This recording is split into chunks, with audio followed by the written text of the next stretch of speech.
How to get tested for STDs. Sexually transmitted diseases often cause no symptoms, making regular screenings important if you're not in a monogamous relationship with an uninfected person. Here's how you can get tested for STDs.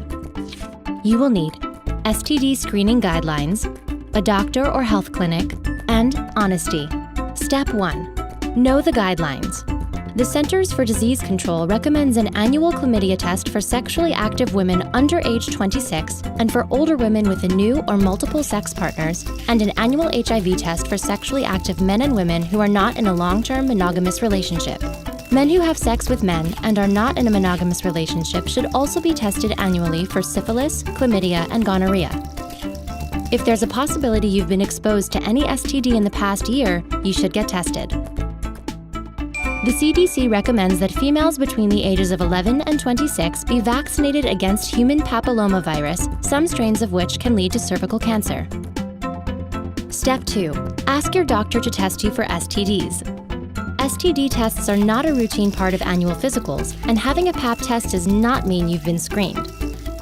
If you don't have a doctor or you can't afford to see one, contact Planned Parenthood or your local health department for information on free clinics. Use your zip code to locate an STD testing location at findstdtest.org. Step 3. Be honest with your healthcare provider about your sex life and any behaviors that put you at higher risk for an STD. If you're worried your parents may find out that you're sexually active, ask the doctor about their confidentiality policy.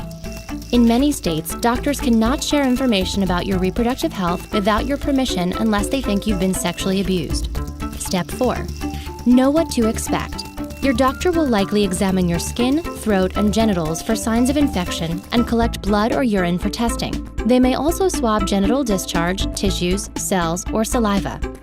There is no single test that can check for every STD. Step 5. If it turns out you do have an STD, follow your doctor's instructions and finish any medicine prescribed, even if the symptoms go away before you're done. Tell your sexual partners so they can be tested too. Refrain from sexual activity while you're being treated. If there's any chance you may be pregnant, tell your doctor before taking any medication. Step 6. If you were treated for an STD, have a follow-up visit to make sure the infection is gone. And continue to protect your health with regular screenings. Did you know 1 out of 4 teens in the United States becomes infected with an STD each year?